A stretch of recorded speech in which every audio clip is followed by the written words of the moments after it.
আমি মধ্যবিত্ত ঘরের ছেলে ভাই। আমাকে পকেট ভর্তি টাকা নয়, মাথা ভর্তি টেনশন নিয়ে চলতে হয়। শখ পূরণ করার বয়সে সংসারের হালটা ধরতে হয়। কিছু জিনিস দেখেও না দেখার ভান করে এড়িয়ে যেতে হয়। নিজের শখের জিনিসগুলোকে শুধু দূর থেকেই দেখে যাই, কারণ কাছে এসে ছুঁয়ে দেখার মতো সাধ্য আমার নাই। বাস্তবে না হোক কল্পনাতে জড়িয়ে ধরি, আর এই আশা নিয়ে বেঁচে থাকি। আজ না হোক একদিন সব হবে ইনশাল্লাহ। কিন্তু আমার ইনশাল্লাহ কবে আলহামদুলিল্লাহতে পরিণত হবে সেটা জানা নেই। আমি মধ্যবিত্ত ভাই, আমাকে অনেক স্বপ্নই কাফন ছাড়া দাফন দিতে হয়।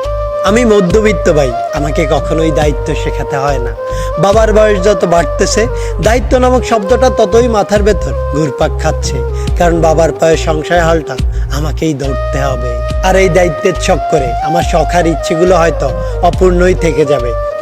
আমার স্বাদ আছে, সাধ্য নেই। আমার শখ আছে, কিন্তু সেটা পূরণ করার ক্ষমতা নেই।